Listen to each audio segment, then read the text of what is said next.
बिस्मिल्लाहिर्रहमानिर्रहीम। अस्सलाम वालेकुम डियर स्टूडेंट्स एंड व्यूअर्स। हम लोग जो है मशीन डिज़ाइन 2 की जो कुछ लेक्चर हैं इसके जो की इसकी डिज़ाइनिंग में कुछ हम लोग कुछ कवर कर रहे हैं। तो हम जो है हमारा जो लास्ट टाइम हमने टॉपिक कवर किया वो हमारा बेसिकली चेन ड्राइव्स के ऊपर था। ठीक है, तो हमने इसकी कुछ टाइप्स पढ़ी हैं, चेन ड्राइव की मुख्तलिफ जो टाइप्स होती हैं उसको हमने डिस्कस किया था। तो आज जो है ना हम लोग इसको इसमें जो हमारे पास जो इसकी डिज़ाइनिंग है उसको हम देख लेते हैं। तो हम उसके चल के बात करते हैं। कुछ हम लोगों ने पहले इसकी कुछ जो फार्मूला यूज़ होते हैं उसके बारे में डिस्कस किया है। तो आज जो है ना थोड़ा सा और देख लेते हैं इसके अंदर फैक्टर ऑफ सेफ्टी की अगर हम बात करते हैं फॉर चेन ड्राइव। तो वो हमारे लिए उसके बाद उसमें जो हमारे लिए हमारे पास फार्मूला होता है डब्ल्यू बी ओवर डब्ल्यू। फिर जो डब्ल्यू बी है वो उसको हम ब्रेकिंग स्ट्रेंथ कहते हैं, जो कि breaking strength of the chain है divided by total load on driving shaft given. ठीक है, जो फैक्टर ऑफ सेफ्टी है हमारे पास जो breaking strength of the chain to the load, total load जो उसमें लग रहा है वो हम जो है ना उसको जो है ना फैक्टर ऑफ सेफ्टी लेते हैं। Breaking strength of the chain may be obtained by the following empirical relation. इसमें हमारे पास जो ये रिलेशन है इससे जो है ना हम लोग जो आपके पास ब्रेकिंग स्ट्रेंथ है इसको हम निकाल लेते हैं फॉर रोलर चेन्स। या अगर रोलर चेन्स के लिए और या आपके पास साइलेंट चेन्स के लिए 106 इंटू पी। पी जो है ना वो पिच है, जो भी आपके पास चेन है उसकी जो है ना पिच हमारे पास, उससे हम मल्टीप्लाई करते हैं इस टर्म को। इसमें जो है ना स्केयर है, रोलर चेन में अगर हमारे पास अगर साइलेंट चेन है उसमें सिर्फ सिंपल हम पी से मल्टीप्लाई करते हैं। अगर हमें कुछ और वैल्यूज गिवन है तो हम इसको टेबल से भी देख सकते हैं। ठीक है, और जो है ना हमारे पास टेबल भी गिवन है। The total load and the total tension of the driving side of the chain is the sum of the tangential driving force Ft, centrifugal tension in the chain Fc and the tension ठीक है। तो अब total tension total load है वो हमारे पास driving side of the chain is the sum of हमारे पास किसका सम होगा, वो हमारे पास ड्राइविंग फोर्स जो एफ टी लग रही है सेंट्रीफ्यूगल टेंशन एफ सी, और हमारे पास ये हमारा जो चेन लग रहा है ड्यू टू टेंशन लग रहा है due to sagging F S. ठीक है, इस इन तीनों का जो है ना वो हमारे पास जो लोड होगा टोटल इन तीनों फोर्सेस का वो होगा। और हमारे पास अगर हम अलग अलग इन फोर्सेस की बात करते हैं तो हम इसको देख लेते हैं। जो हमारे पास टेंजेंशियल ड्राइविंग फोर्स है एफ टी, एफ टी की अगर हम बात करें टेंजेंशियल ड्राइविंग फोर्स, तो वो इक्वल है हमारे power transmitted divide by speed of chain in metre per second P over V के। ठीक है, ये हम इस फार्मूले को पहले भी सिंपल फार्मूला है या सिंपल हमारे पास गिवन है फार्मूला पी और बी से हम इसको जो फार्मूला है ऐसे लेते हैं।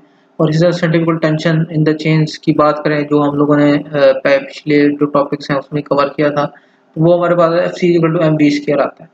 ठीक है, तो ये जो है ना फार्मूला हमने पहले भी यूज़ किया है डिजाइनिंग ऑफ जो है ना इसके अंदर जो आपके पास वी बेल्ट थी उनके अंदर, और जो रोड बेल्ट्स की और उसमें जो है ना ये फार्मूला हम पहले पढ़ चुके हैं। तो ये इधर भी यही यूज होगा चेन ड्राइव्स के लिए।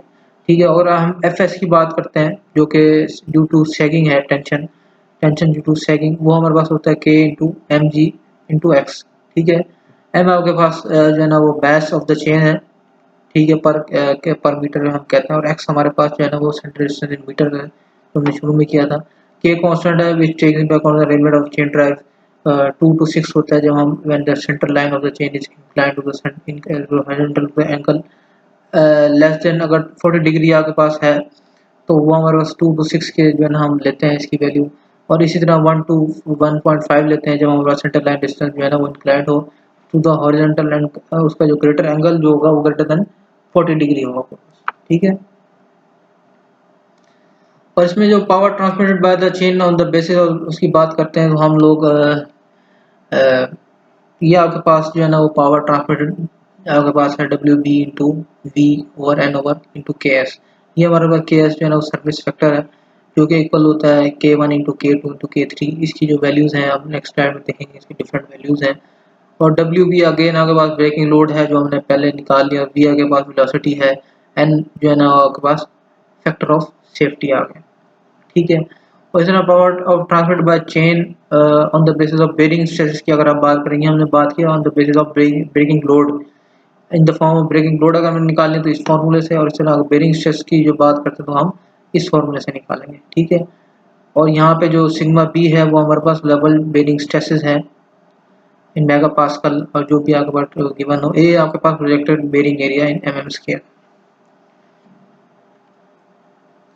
सर्विस फैक्टर की बात करते हैं तो सर्विस फैक्टर जो है ना वो प्रोडक्ट होता है के एस, जो है ना वो प्रोडक्टर होता है के 1 के 2 और के 3 का। तो इन तीनों को मल्टीप्लाई करके हम एक फैक्टर निकालते हैं, जो कि हमारी एक जो हमारे पास फैक्टर आता है उससे फिर हम जो हमारे पास लोड होता है उसको हम मल्टीप्लाई करते हैं अपने जो है ना उसको चेक करने की वैल्यूज को। जब ये फार्मूला ने इसको हम यूज़ करेंगे मजीद, जब न्यूमेरिकल्स करेंगे तो वहाँ को मजीद क्लियर हो जाएगा। अगर आपके पास कांस्टेंट लोड है तो उसकी वैल्यू के 1 की वैल्यू 1 है, और इस तरह वेरिएबल लोड है तो 1.25 है। अगर हैवी शॉक लोड है उसकी वैल्यू 1.5 है। और इस तरह आपके पास जो लुब्रिकेशन फैक्टर है दूसरा फैक्टर के 2 हम उसको कहते हैं, वो 0.8 है कंटिन्यूस लुब्रिकेशन के, और 1 फॉर ड्रॉप लुब्रिकेशन के, 1.5 फॉर पीरियोडिक लुब्रिकेशन के। और अगर रेटिंग फैक्टर हम के 3 जो है ना उसको लेते हैं तो 1 फॉर 8 आवर्स पर डे, अगर आपके पास 16 आवर्स है तो हम 1.25 लेते हैं, अगर आपका कंटिन्यूस सर्विस है तो 1.5 ले लेते हैं। ठीक है, तो इस तरह हम अगर आपने के एस निकालना है तो हम देखते हैं कांस्टेंट लोड है और उसकी कंटिन्यूस लुब्रिकेशन है। अगर आपके पास अगर पर 8 आवर पर डे है तो हम इस फैक्टर को 8 मल्टीप्लाई बाय 0.8 मल्टीप्लाई बाय 1 करेंगे तो हमारे पास के एस फैक्टर आ जाएगा। और इस तरह आपके पास डिफरेंट वैल्यूज आ जाएंगी। और कुछ हमारे पास इसके अंदर जो प्रोफाइल की प्रिंसिपल डायमेंशन ऑफ ट्रूथ प्रोफाइल की बात करते हैं हम, कुछ वैल्यूज हम कुछ और भी इसके अंदर जो हमारे पास नोमेनक्लेचर है इसको हम यूज करते हैं, जो कि हमारे पास ये भी डिजाइन डाटा बुक में जो हमारे पास है ये गिवन होते हैं वैल्यूज की। तो इसमें हमारे पास अगर हम बात करते हैं टूथ फ्लैंक रेडियस, तो टूथ फ्लैंक रेडियस हमारे पास जो है ना वो ये वैल्यू ये जो है ना इसके अंदर जो हमारे पास फ्लैंक का रेडियस है वो हमारे पास मैक्सिमम होता है 0.08 डी1। डी1 जो है ना आपके पास जो है ना रोलर डायमीटर है और टी स्क्वायर प्लस 180, टी आपके पास नंबर ऑफ टीथ है। और इसी तरह मिनिमम अगर बात करते हैं 0.12 इंटू डी1 टी प्लस 2 आपके पास आता है ये मिनिमम। तो टूथ फ्लैंक रेडियस निकालना होगा हमें। वैसे जनरली इतना ये यूजेज नहीं है इन नोमेनक्लेचर्स की, जो हमने पहले की है उसकी ज़्यादा जो है ना वो वैल्यू उसकी ज़रूरत होती है, इनकी हमें बहुत कम ज़रूरत पड़ती है। तो लेकिन फिर भी मैंने कहा चले आपको इससे अन्य एक डिस्कस कर लें, अगर आपके पास इस तरह की चीज़ आ जाए तो आपको पता होगी होती क्या है। उसके अलावा हमारे पास रोलर सेटिंग रेडियस, जो कि इसको हम आर आई से जो है ना डिनोट करते हैं। आर आई हमारे पास जो इस रोलर का ये जो आपके पास रोलर है इसका जो रेडियस होता है, ठीक है, वो हमारे पास होता है 0.005505 इंटू डी1 प्लस 0.06903 डी1 आपका मैक्सिमम होता है, 0.05 इंटू डी1 आपके पास मिनिमम होता है। और इसी तरह रोलर सेटिंग एंगल जो होता है ये एंगल है आपके पास, इसको हम जो है ना अल्फा से इसको डिनोट करते हैं। वो हमारे पास होता है 140 माइनस 90 इंटू स्मॉल टी, ठीक है। और अगर हम tooth height above the pitch polygon की बात करें एच ए, जो आपके पास ये आपके पास एक लेंथ है, उसमें जो है ना हमारे पास 0.625 P into 0.5 into D one plus 0.5 P into T. और इसी तरह ये मैक्सिमम के लिए और मिनिमम के लिए पी इंटू आपको पता है पी पिच है, और ये डायमीटर आ गया उसका शैफ्ट का, ये जो डी1 हम पढ़ते आ रहे हैं रोलर डायमीटर सॉरी। तो ये हमारे पास मिनिमम है। इसी तरह अगर हम पिच सर्कल डायमीटर की बात करते हैं, जो कि हम लोगों ने पहले बात की थी, जो पिच सर्कल हम एक डायमीटर बनाते हैं, ये हमारे पास टी/2 इसलिए लिखा है कि ऑब्वियस बात ये रेडियस की बात हो रही है, यहाँ तक अगर हम लेके स्ट्रेच करें तो ये टोटल डी होगा। उसका जो हमारे लिए फार्मूला है वो है P over sine 180 over T, और जो कि होता है पी कॉसेक 180 ओवर टी के, जो हम पहले भी इसको डिस्कस कर चुके हैं डायमीटर और हमने पिच का जो रिलेशन निकाला था उसमें। और टॉप डायमीटर जो होता है वो आपके पास डी ए, ये जो आपके पास टॉप डायमीटर होता है डी ए, ठीक है, वो हमारे पास होता है D plus 1.25 P into minus D1. और इस तरह डी एफ जो होता है रूट डायमीटर इसको हम कहते हैं, वो आपके पास होता है डी माइनस 2 RI, ठीक है। और टोटल विड्थ जो है ना वो आपके पास बी एफ वन, ये आपके पास जो टोटल विड्थ है बी एफ वन वो आपके पास होती है 0.93 इंटू डी वन, ये वेयर जो आपके पास पी जो है ना वो less than and equal to 12.7 के इक्वल होना चाहिए। और ये जो आपके पास बी वन है ये भी यहाँ अगर आप देखें जो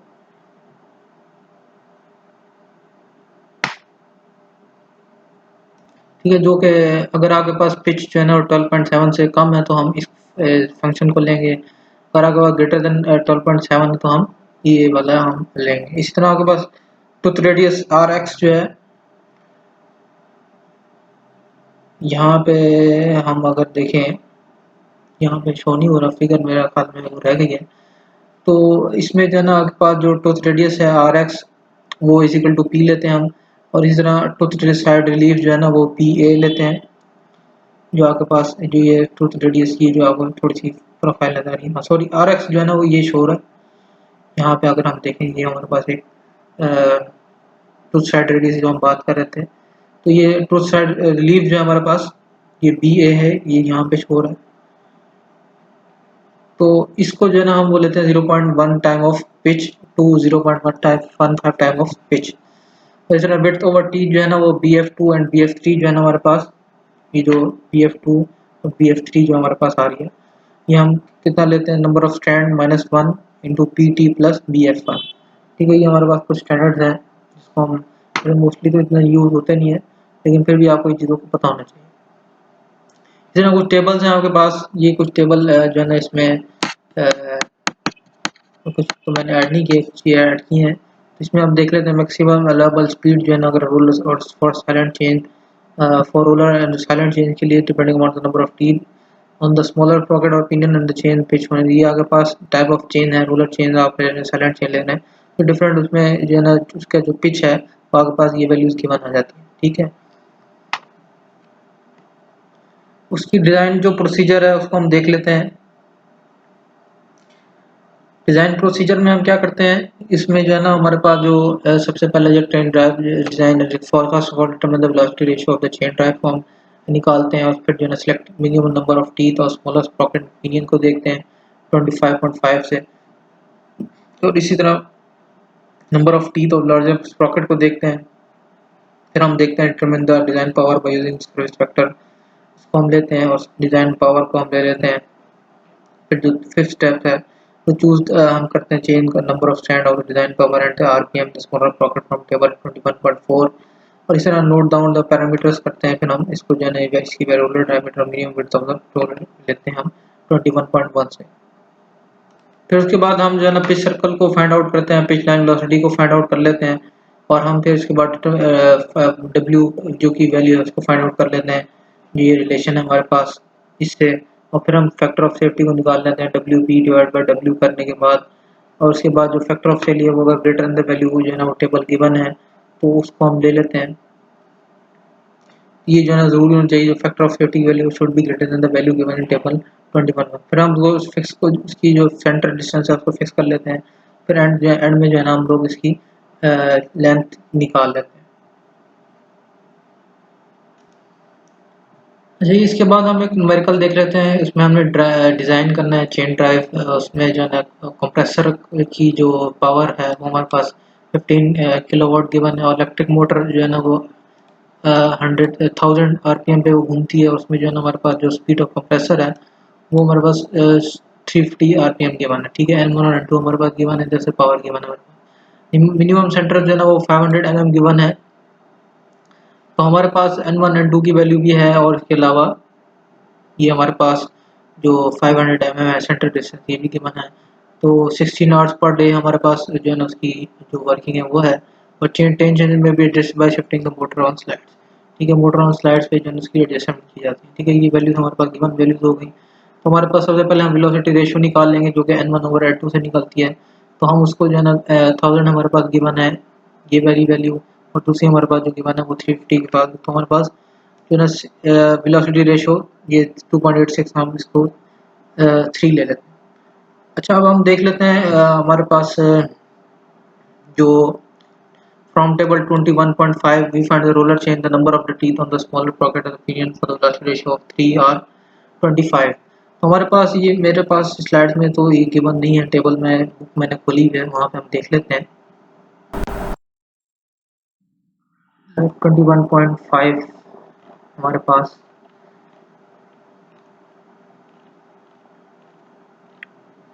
ये हमारे पास है जी। इसके अंदर अब देखें ये हमारे पास जो रोलर के लिए जो इसके number of teeth on the velocity ratio है ये गिवन है। ठीक है, तो ये हमारे पास 25 आ गया,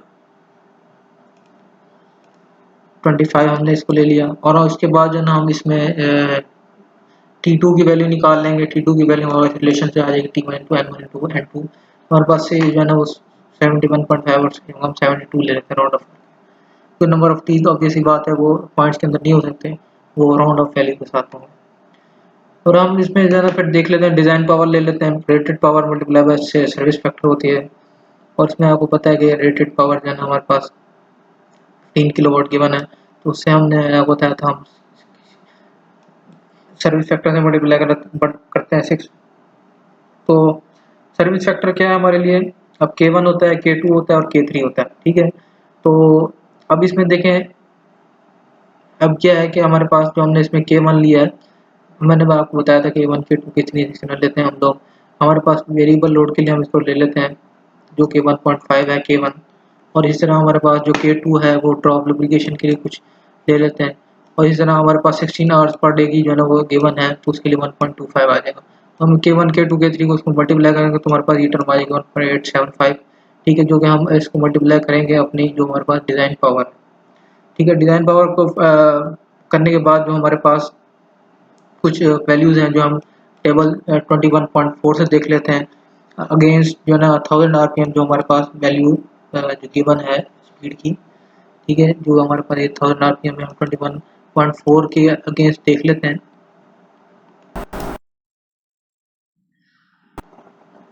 तो इसमें हमारे पास 21.4 ये टेबल है, इसके अगेंस्ट जो है ना हमारे पास जो पावर है वो ये 15.65 के जो है ना वो आ रही है, ठीक है, जो कि हमारे पास जो आ रहा है वो 12B आ रहा है। जो हमने जो डिज़ाइन करनी है चेन की, जो हमारे पास पावर रेटिंग है, ये इसके अगेंस्ट हम देख सकते हैं कि हमारे पास जो 1000 और हमारे पास जो रेटिंग गिवन है, जो पावर गिवन है वो हमारा ये है। उसके लिए हमारे पास जो जो वो यूज़ हो रहा है वो 12B है।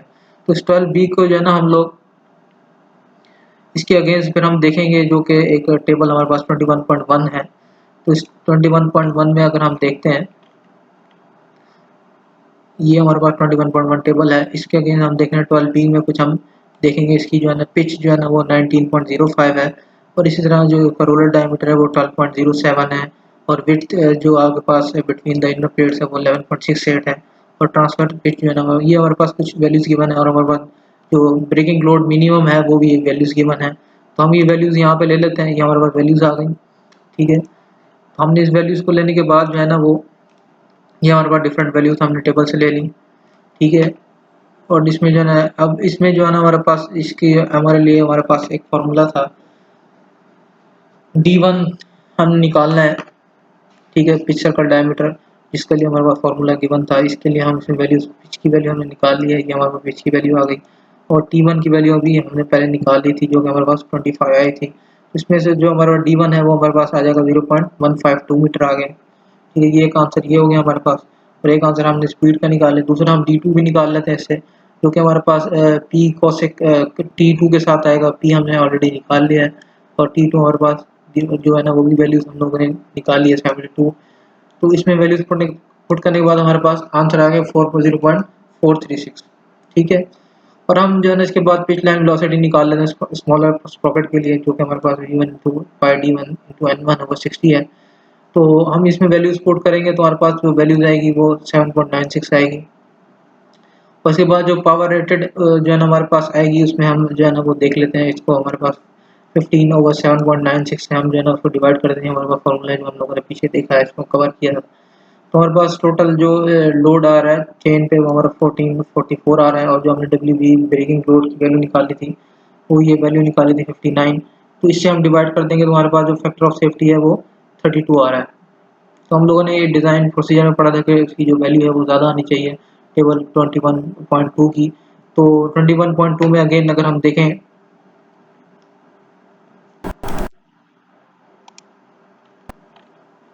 ये हमारा 21.2 टेबल है। तो इसमें जो वैल्यू है फैक्टर ऑफ सेफ्टी की वैल्यू वो जो है ना वो हमारे पास कुछ इस तरह जो कि बुश रोलर पैनल तो ये हमें इससे ज़्यादा गिवन है, जो 1000 आरपीएम की बात कर रहे थे हम लोग, हमारी जो 1000 आरपीएम है, तो हमारे पास लेमन की जो वैल्यू है इससे ज़्यादा है। ठीक है, तो जिसकी वजह से हम लोग जो है ना इसमें हमने डिज़ाइन की बात की थी, हमारी वैल्यू जो है ना वो ज़्यादा आनी चाहिए। तो हम द मिनिमम सेंटर डिस्टेंस की बात करें, जो कि लार्जेस्ट पॉकेट का वो 30 टू 50 आता है, फिर टाइम ऑफ द पिच होता है जो हमने पहले देखा था। तो 30 टाइम अगर हम ले लेते हैं, for example 30 times the pitch ले लेते हैं, मिनिमम सेंटर जो है, तो हमारे पास हम उसको 13 टू पी करेंगे तो हमारे पास पी की वैल्यू गिवन है 19.05। तो हमारे पास जो आंसर आएगा उसका centre distance between the socket का एक्स की जो वैल्यू है वो हमारे पास ये आ जाएगी। और in order to accommodate initial sag in the chain, the value हमने यही बार डिस्कस किया था कि 2 टू 5 जो है ना इसके अंदर हम जो है ना जो भी इसके दरमियान में एक जो वैल्यू है वो माइनस करते हैं। तो हम लेट से 4 ले लेते हैं, तो करेक्ट सेंटर डिस्टेंस है, कोई स्लैग इसके अंदर सैग आता है चेन के अंदर, तो हम 572 में से एक 4 की वैल्यू माइनस करें, फॉर एग्जांपल हम 568 की वैल्यू ले लेते हैं। ठीक है, 568 की वैल्यू हमने ले ली, जो कि हमारा एक्स सेंटर डिस्टेंस आ गया। और उसके बाद हम के की वैल्यू लेते हैं। के की वैल्यू आपको पता है कि वो हम लोगों ने एक फार्मूला पढ़ा था, ये हमारे पास फार्मूला है। ठीक है, और ये हमने क्यों निकालना है, ये हमने लेंथ निकालने के लिए, पिच हमारे पास गिवन है और के की वैल्यू हमने निकालनी है। ठीक है, इसके लिए जो है ना हम लोग बेसिकली इस फार्मूले को यूज़ करते हैं, और इस फार्मूले को यूज़ करने के लिए हमें एक्स की वैल्यू चाहिए थी, तो हमने एक्स की वैल्यू भी निकाल ली। T1 प्लस T2 हमारे वैल्यू गिवन है, और 2 इंटू एक्स वन हमारे पास ये आ गई, और T2 की वैल्यू 72 माइनस 25 इंटू 2 पाई, और पी एक्स हमारे पास ये आ गया। तो के की वैल्यू हमारे पास 110 आ गई। तो 110 आने के बाद जो है ना इसमें हमारे पास जो 19.05 आ गई, फिर लेंथ हमारे पास 2.096 मीटर आ गई। तो ये हमारा न्यूमेरिकल था, इसमें हमने एल की वैल्यू निकाल ली, और हमें जो चाहिए था उसके अलावा D2 की वैल्यू और D1 की वैल्यू हमें चाहिए थी, वो निकाल ली हम लोगों ने, और उसके बाद हमें T2 की वैल्यू भी चाहिए, T1 हमने ऑलरेडी निकाल लिया था। ठीक है जी, तो ये हमारा न्यूमेरिकल था। उम्मीद है आप लोगों को समझ आई होगी। अगेन कोई चीज़ नहीं समझ आती तो आप पूछ सकते हैं। इसके अलावा मैं आपसे कोई हमेशा जो है इंटरेस्टिंग इन्फॉर्मेशन शेयर करता हूँ रेलिवेंट टू क्वेश्चन में, कि जो टॉपिक है उससे रेलिवेंट हो। तो हमारे पास जो मोस्ट पावरफुल क्रॉलर क्रेन जो इन द वर्ल्ड है, वो हमारे पास न्यूक्लियर पावर स्टेशन के लिए कंस्ट्रक्ट करने के लिए बेसिक बनाई गई है, जो आप यहाँ देख सकते हैं। ये हमारे पास चेन है, सॉरी क्रेन है। तो इसको जो है ना न्यूक्लियर पावर प्लांट को कंस्ट्रक्ट करने के लिए जो लिफ्टिंग कैपेसिटी इसकी 3000 टन तक जो है, और ये जो इसका जो इट्सेल्फ वेट है वो 748 टन तक है, और हाइट कितनी 473 फीट तक जो है ना वो इसको उठा सकता है। ये हमारे पास जो चेन्स लगी हैं। तो ये आज आपका टॉपिक था। उम्मीद है कि आप लोगों को एक चीज़ समझ आई होगी। अगेन अगर कोई चीज़ नहीं समझ आती तो आप मुझसे पूछ सकते हैं। अगले लेक्चर के लिए मुझे इजाज़त दीजिए। बहुत शुक्रिया जी। अस्सलाम वालेकुम।